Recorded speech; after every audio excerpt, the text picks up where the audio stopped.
നമസ്കാരം. പ്രായം കൂടുന്തോറും നമ്മുടെ തലച്ചോറിന് എന്ത് സംഭവിക്കും? പുതിയ കാര്യങ്ങളൊക്കെ പഠിക്കാനുള്ള കഴിവ് കുറഞ്ഞു പോവോ? നമ്മളിന്ന് സംസാരിക്കാൻ പോകുന്നത് ഈ വിഷയത്തെക്കുറിച്ചുള്ള ചില പുതിയ, ശരിക്കും പറഞ്ഞാൽ ഞെട്ടിക്കുന്ന കണ്ടെത്തലുകളെക്കുറിച്ചാണ്. നമ്മളെല്ലാവരും എപ്പോഴെങ്കിലും സ്വയം ചോദിച്ചിട്ടുണ്ടാവും ഈ ചോദ്യം, അല്ലേ? ഒരു പുതിയ ഭാഷ പഠിക്കാനോ, ഒരു ഗിറ്റാർ വായിക്കാൻ പഠിക്കാനോ, അല്ലെങ്കിൽ പുതിയൊരു സ്കിൽ നേടാനോ ഒക്കെ ശ്രമിക്കുമ്പോൾ മനസ്സിൽ വരും, അയ്യോ അതിനൊക്കെയുള്ള പ്രായം കഴിഞ്ഞുപോയില്ലേന്ന്. എന്നാൽ ശാസ്ത്രത്തിന് ഇതിനൊരു പുതിയ ഉത്തരം തരാനുണ്ട്. ശരി, അപ്പോൾ നമുക്ക് നേരെ കാര്യത്തിലേക്ക് വരാം. പ്രായമായാൽ പിന്നെ ഒന്നും പഠിക്കാൻ പറ്റില്ല എന്നൊക്കെയുള്ള നമ്മുടെ പഴയ ധാരണകളെല്ലാം മാറ്റിവെക്കേണ്ടി വരും. കാരണം പുതിയ പഠനങ്ങൾ പറയുന്നത് വേറൊരു കഥയാണ്. അപ്പോ ഇത് വെറുതെ ആരെങ്കിലും പറയുന്നതല്ല കേട്ടോ. ലോകത്തിലെ തന്നെ ഏറ്റവും മികച്ച യൂണിവേഴ്സിറ്റികളിൽ നടന്ന ഗവേഷണങ്ങളിൽ നിന്നുള്ള വിവരങ്ങളാണിത്. അതുകൊണ്ട് തന്നെ ഇത് വളരെ പ്രധാനപ്പെട്ടതാണ്. വാർദ്ധക്യത്തെക്കുറിച്ചുള്ള നമ്മുടെ കാഴ്ചപ്പാടുകളെ മൊത്തത്തിൽ മാറ്റാൻ ശക്തിയുള്ള കണ്ടെത്തലുകളാണിവ. ഈ ഗവേഷകരെല്ലാം പ്രധാനമായും ഉത്തരം കണ്ടെത്താൻ ശ്രമിച്ച ചോദ്യം ഇതായിരുന്നു: നമ്മൾ ചെറുപ്പത്തിൽ പഠിക്കുന്നതുപോലെ പ്രായമായ ഒരു തലച്ചോറിന് പുതിയ കാര്യങ്ങൾ പഠിക്കാനും പുതിയ സാഹചര്യങ്ങളോട് ഇണങ്ങിച്ചേരാനും സാധിക്കുമോ? അതിന് കഴിയോ ഇല്ലയോ? ഈ പഠനങ്ങൾ ഫോക്കസ് ചെയ്തത് ഒരു പ്രത്യേക പ്രായത്തിലാണ്, 66 വയസ്സ്. സാധാരണഗതിയിൽ ആളുകൾ ജോലിയിൽ നിന്നൊക്കെ വിരമിച്ച് വിശ്രമജീവിതത്തിലേക്ക് കടക്കുന്ന ഒരു പ്രായം. തലച്ചോറിന്റെ കളി കഴിഞ്ഞു എന്ന് പലരും കരുതുന്ന സമയം. എന്നാൽ യഥാർത്ഥത്തിൽ എന്താണ് സംഭവിക്കുന്നത്? അതെ, ഇതാണ് ആ വിപ്ലവകരമായ കണ്ടെത്തൽ. 66 വയസ്സ് കഴിഞ്ഞാലും നമ്മുടെ തലച്ചോറിന് പുതിയ കാര്യങ്ങൾ പഠിക്കാനും സ്വയം മാറാനുമുള്ള അവിശ്വസനീയമായ കഴിവുണ്ടെന്ന് തെളിയിക്കപ്പെട്ടിരിക്കുന്നു.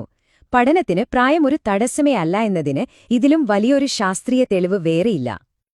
അപ്പോ എങ്ങനെയാണ് തലച്ചോറിന് ഇത് സാധിക്കുന്നത്?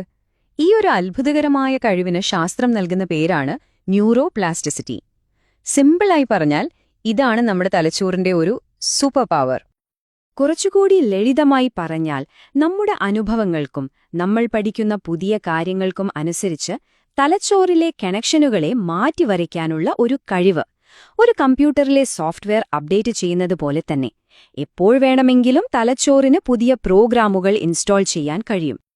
ഇതിനെപ്പറ്റി ചിന്തിക്കാൻ രസകരമായ വേറൊരു വഴിയുണ്ട്. നമ്മുടെ തലച്ചോറിനെ ഒരു വലിയ നഗരം പോലെ സങ്കൽപ്പിക്കുക. അവിടെ ഒരുപാട് റോഡുകളുണ്ട്. ന്യൂറോപ്ലാസ്റ്റിസിറ്റി എന്ന് പറയുന്നത് ആവശ്യമുള്ളപ്പോൾ പുതിയ റോഡുകളും പാലങ്ങളുമൊക്കെ നിർമ്മിക്കുന്നതുപോലെയാണ്. ഒരു വഴി നമ്മൾ ഉപയോഗിക്കുന്നില്ലെങ്കിൽ തലച്ചോറ് തന്നെ പുതിയ എളുപ്പമുള്ള വഴികൾ കണ്ടുപിടിക്കും. അപ്പോ ഈ ഒരു ശാസ്ത്രീയ സത്യം അറിഞ്ഞതുകൊണ്ട് നമ്മുടെ ജീവിതത്തിൽ എന്ത് മാറ്റമാണ് വരാൻ പോകുന്നത്? 66 വയസ്സിനു ശേഷമുള്ള നമ്മുടെ സാധ്യതകൾ എന്തൊക്കെയാണെന്ന് നമുക്കൊന്ന് നോക്കാം.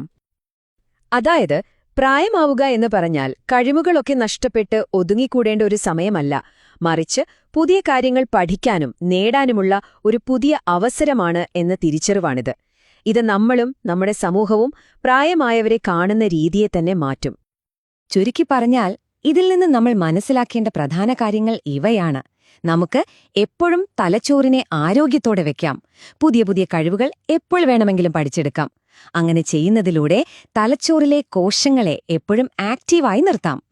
ഈ പഠനങ്ങളിൽ പങ്കെടുത്ത ആളുകൾ പുതിയ ഭാഷകൾ പഠിക്കാനും ഫോട്ടോഗ്രാഫി പഠിക്കാനും എന്തിന് സംഗീതോപകരണങ്ങൾ വായിക്കാൻ വരെ തുടങ്ങി. ഈ അറിവ് നമുക്ക് നൽകുന്നത് വലിയൊരു പ്രതീക്ഷയാണ്, അല്ലേ? നമ്മുടെ തലച്ചോറിനെ കൂടുതൽ ഉഷാറാക്കി കൂടുതൽ സജീവമാക്കി വെക്കാനുള്ള വഴികൾ നമ്മുടെ കയ്യിൽ തന്നെയുണ്ട്.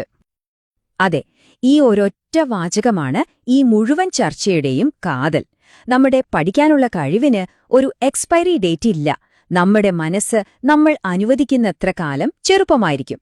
പ്രായമെന്നത് കാലണ്ടറിലൊരു സംഖ്യ മാത്രമാണെന്ന് ശാസ്ത്രം വീണ്ടും നമ്മളെ ഓർമ്മിപ്പിക്കുകയാണ്.